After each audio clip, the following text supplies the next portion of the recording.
Dans cet épisode 0, mais c'est quoi ça? Vous me virez ça tout de suite, on essaie de faire quelque chose de sérieux et premier podcast et déjà ça part en vrille. Bon, vous couperez ça au montage, on la refait. Dans cet épisode 0, je vais brièvement me présenter, te partager mon parcours, tu comprendras les différentes étapes au travers desquelles j'ai passé pour faire le métier que je fais aujourd'hui. Et je t'expliquerai pourquoi j'ai voulu créer ce podcast sur la croissance intérieure et tu verras comment ce podcast pourra t'aider toi aussi à croître intérieurement. Bienvenue sur l'épisode 0 de Croissance intérieure. Ici Bastien Palmilla, éveilleur de conscience. J'accompagne des hommes et des femmes à se libérer instantanément de leurs blessures et réactivité émotionnelle pour devenir de plus en plus eux-mêmes avec la méthode libre. Croissance intérieure, c'est le podcast qui t'aidera chaque semaine à grandir un peu plus intérieurement en te proposant des pistes de réflexion, des citations, des points de vue, des expériences et des prises de conscience. Alors prends une profonde inspiration et c'est parti. Dans cet épisode 0, je vais me présenter, partager un petit peu mon parcours et puis je vais t'expliquer également pourquoi j'ai mis sur pied ce podcast de croissance intérieure. Donc je suis Bastien, marié, père de 2 enfants et j'ai aujourd'hui 36 ans, le moment où je fais ce podcast. Donc pour moi tout a commencé en 2009. Alors un petit peu avant, juste avant 2009, je venais de terminer avec mon groupe de hard rock. Si. J'ai joué dans un groupe de hard rock. J'ai chanté notamment Don't touch my daughter. Et puis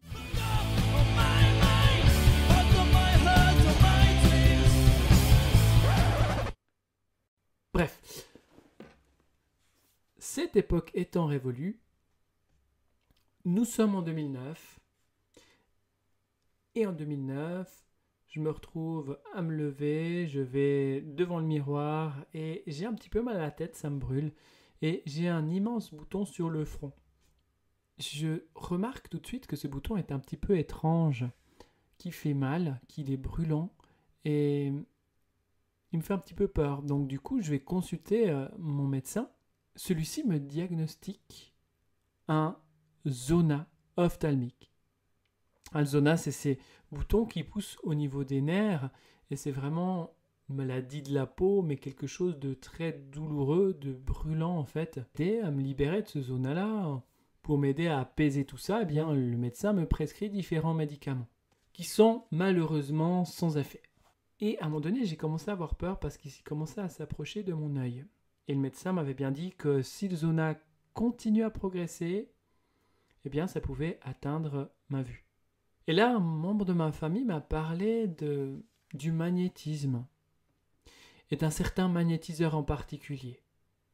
Mais sachant que j'étais issu du monde du hard rock, tu pouvais bien imaginer qu'à l'époque, j'étais pas du tout ouvert à ce genre de pratique. J'étais un petit peu à la dure et c'est moi qui avais raison. Donc si c'était pas ce qu'il me fallait, c'est pas ce qu'il me fallait. Pourtant, j'ai dû admettre que ça pouvait plus continuer comme ça. J'avais de plus en plus mal. Clairement, avec ce zona, je ne dormais plus. Il y avait une lutte intérieure, une part de moi qui quand même pensait ou pouvait imaginer qu'on pouvait trouver une solution dans le fait d'aller consulter chez ce magnétiseur, alors qu'une autre part de moi voulait à tout prix rester dans ce qu'elle connaissait. Dans ce côté dur. Mais derrière ce côté dur, il y avait une peur. Une peur de ce que je ne connaissais pas. Mais en gardant ça, je continuais à souffrir. Donc, à un moment donné, j'ai pas eu le choix. J'ai fait le pas. Et lorsque le magnétiseur a posé ses mains à quelques centimètres de mon front, c'était particulier. J'ai ressenti vraiment d'étranges sensations. Ça picotait, ça chauffait un petit peu, il y avait des vibrations. Et ça m'a assez chamboulé cette séance chez le magnétiseur. Moi qui ne croyais pas du tout, j'étais complètement retourné. De retour chez moi, je me suis amusé à faire les mêmes gestes que le magnétiseur. Sur moi-même. des auto-soins. Et j'ai vite commencé à ressentir les mêmes effets, les mêmes sensations. Les picotements, les vibrations, la chaleur. Et donc, j'ai répété ces gestes, ces auto-soins pendant quelques semaines, puis rapidement en fait, après ces quelques semaines, 1-2 semaines, pas plus, eh bien le zona a commencé à sécher, puis à disparaître. Donc j'appliquais plus du tout la crème du médecin qui ne fonctionnait pas, et en fait, à l'aide du magnétisme, eh bien, un processus a pu se faire et le zona a complètement disparu. Et un mois plus tard, un membre de ma famille a été diagnostiqué d'un zona. Alors, à ce moment-là, je dis, bon, j'ai vécu une expérience, je te propose la même chose, on teste et on regarde ce que ça donne. Donc on a fait quelques séances, je mettais mes mains à quelques centimètres de la zone touchée et on a regardé ce qui se passe. 2 à 3 séances de 30 minutes, pas plus, a suffi à résorber son zona. À partir de là, il y a eu une prise de conscience. Je me suis vraiment dit, waouh, c'est juste impressionnant ce qu'il est possible de faire avec des mains, avec le magnétisme. Et j'ai ressenti de plus en plus grand un désir d'aider les autres, ceux qui sont en souffrance, à les soulager avec les mains.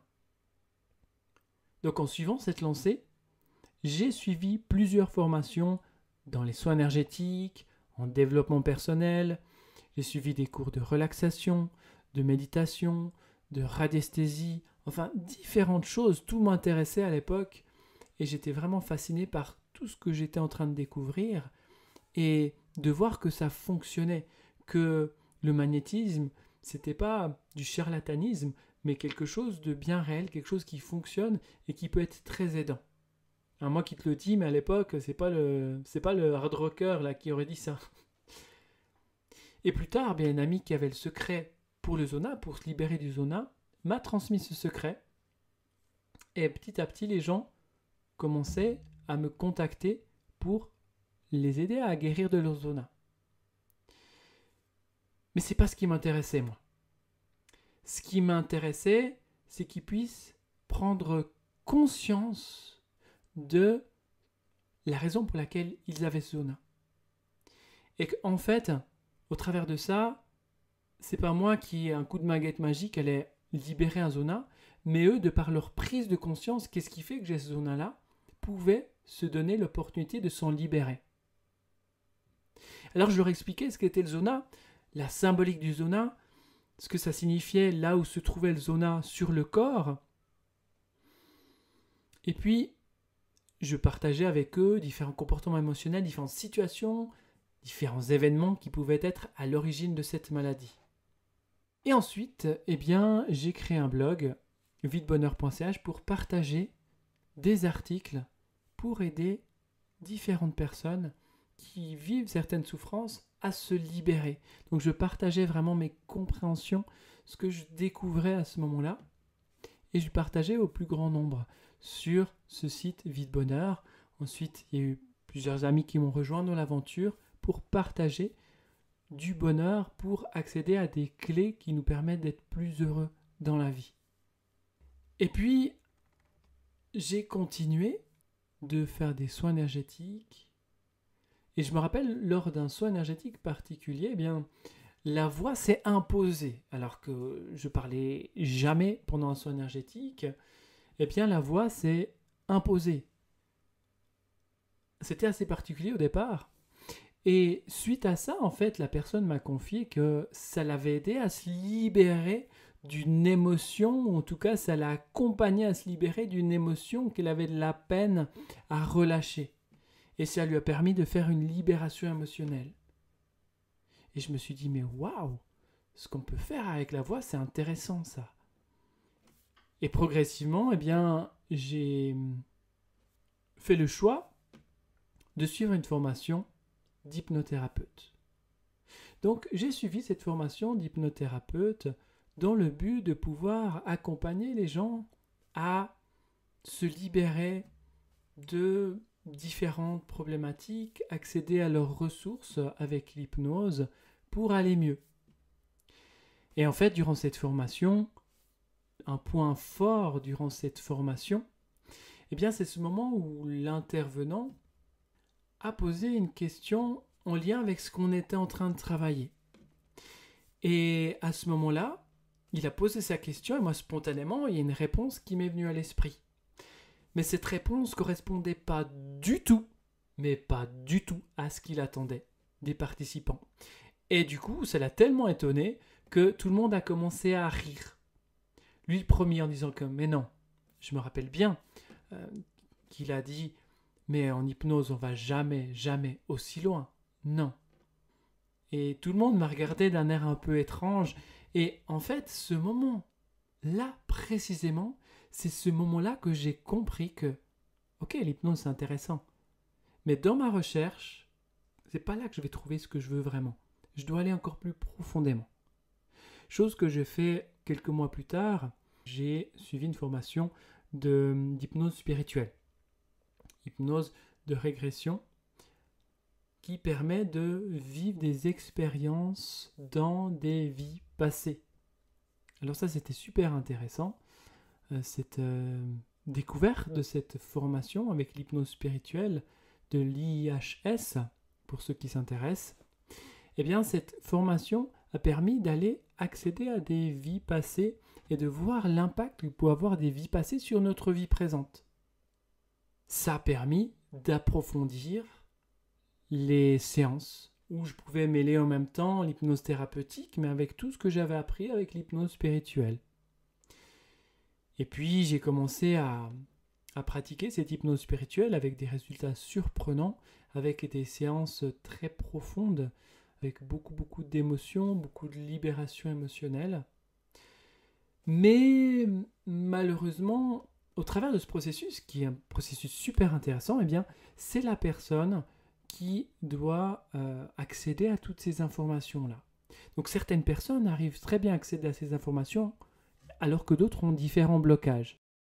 Et malheureusement, ces différents blocages, c'est compliqué lorsque la personne n'arrive pas à accéder à ces informations-là, d'arriver à une séance significative. Donc, c'était la raison pour laquelle j'ai mis un petit peu ça de côté en utilisant toujours l'hypnose spirituelle, en sachant que j'ai toujours différentes personnes qui me contactent pour faire des séances d'hypnose spirituelle qui fonctionnent très bien. Mais maintenant, je sentais que ça pouvait aller encore plus profondément ou qu'on pouvait accéder à davantage d'informations par un autre biais. Donc, ensuite, j'ai renoué avec une formation que j'avais faite à l'époque. Eh bien, c'est la formation NERTI, pour nettoyage émotionnel rapide et des traumatismes inconscients de Luc Gégère, qui permet de se libérer rapidement de différentes peurs, de différentes phobies, de différents blocages. La vie a fait que, à un moment donné, ils cherchaient quelqu'un dans leur support clientèle et du coup, sachant que j'avais fait cette formation-là, eh bien, je me suis proposé pour les accompagner, pour les aider dans cette aventure, ce qui me plaisait énormément à ce moment-là, parce que je trouvais vraiment que ça avait du sens en sachant que c'est tous des gens qui ont un cœur d'accompagner et puis d'aider les gens à se libérer de la souffrance. Alors ça me faisait énormément vibrer. Donc j'ai fait partie de l'équipe. Et sachant que j'avais mis un petit peu de côté la formation, eh bien ça m'a permis de peaufiner et d'approfondir mon savoir par rapport à tout ça, par rapport à la méthode NERTI et surtout par rapport aux mémoires traumatiques. C'est vraiment une chose, c'est vraiment un pilier fondamental, une compréhension que j'ai pu avoir au travers de cette méthode, c'est tout ce qui touche aux mémoires traumatiques.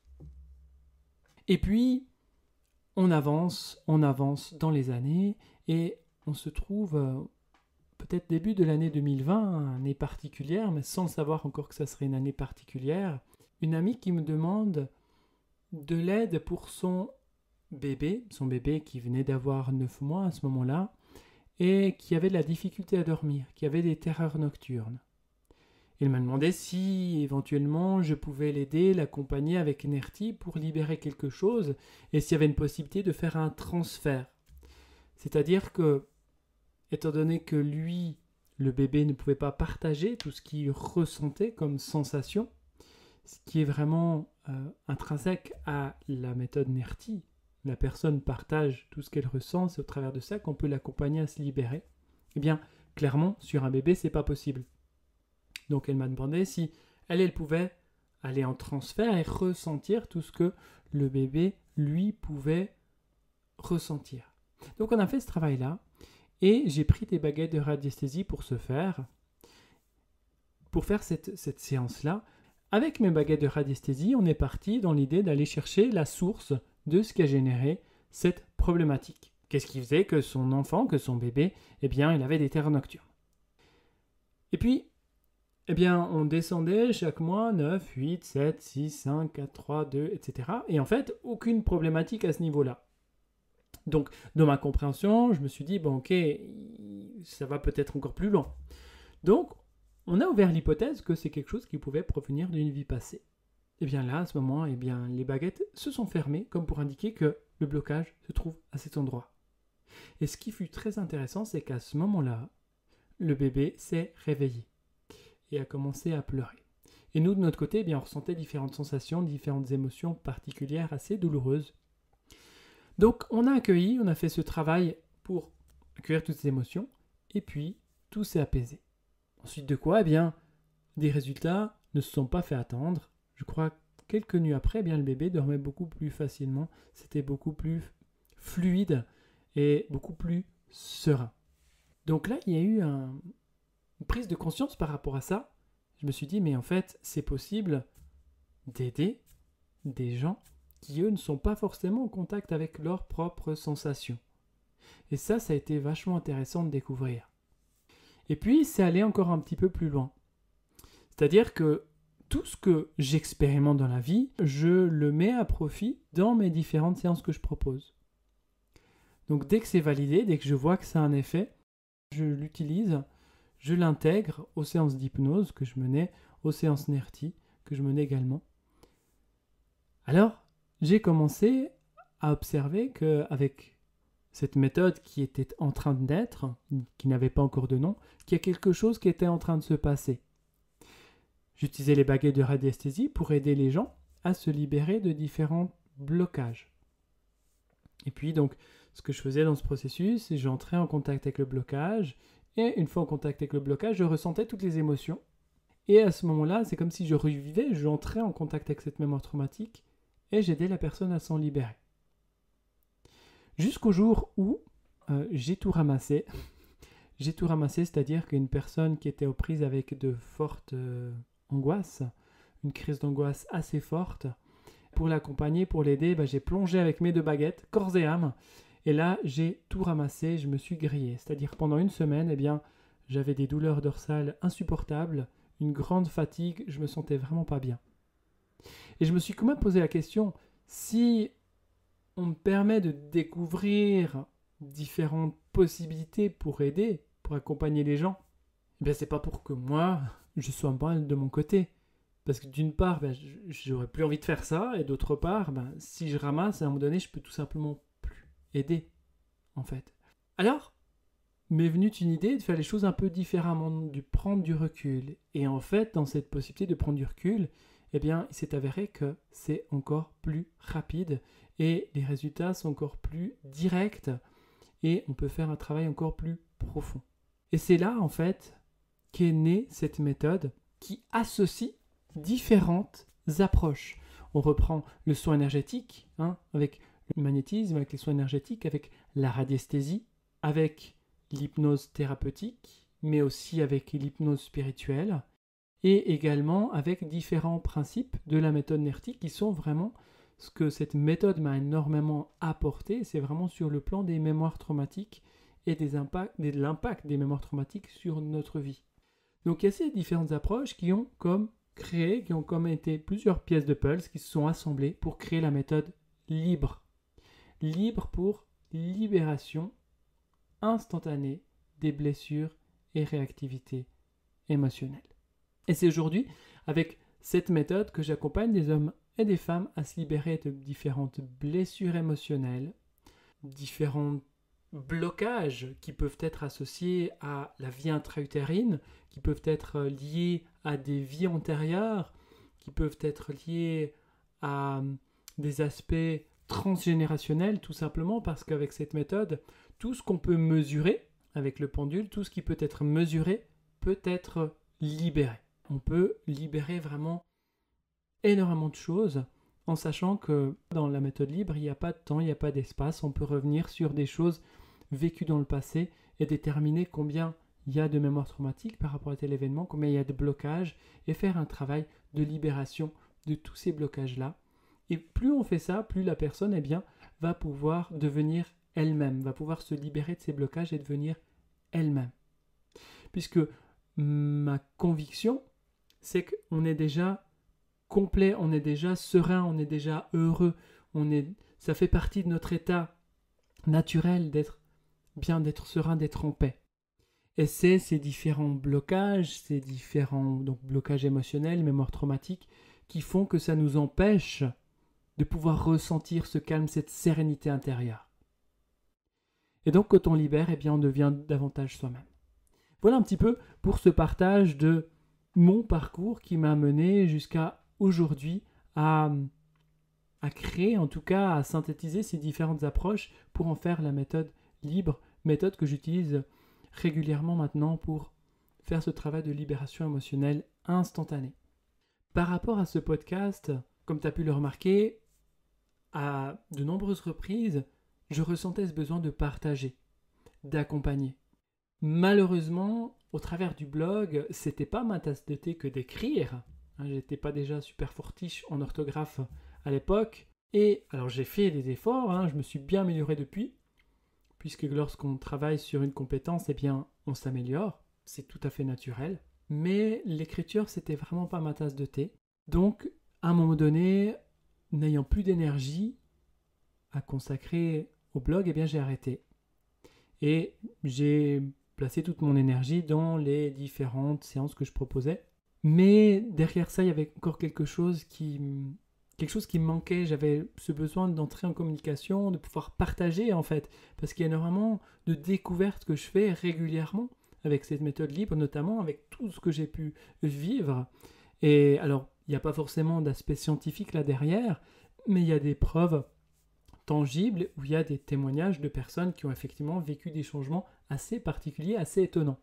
Donc l'idée de ce podcast, c'est vraiment que tout un chacun puisse bénéficier de ces différentes prises de conscience pour dire si ça marchait sur telle personne, pourquoi pas moi.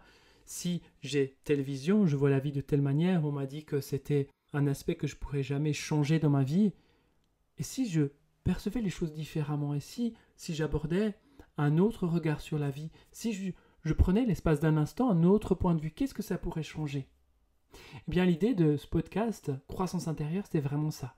De permettre de peut-être changer de point de vue, de faire des prises de conscience, d'avoir différentes pistes de réflexion pour vraiment que tu puisses, toi aussi, croître de l'intérieur. Voilà, je vais m'arrêter là pour cet épisode 0. Dans le prochain épisode, je vais te partager plus précisément la signification de la croissance intérieure. On va aller plus loin par rapport à ça et comprendre qu'est-ce qui fait en fait que lorsqu'on regarde à l'extérieur de soi, on ne fait que rêver, et lorsqu'on regarde en soi, on s'éveille, comme le disait Carl Gustav Jung. On se retrouve dans le prochain épisode, dans une semaine. Merci pour ton écoute. Ciao, ciao.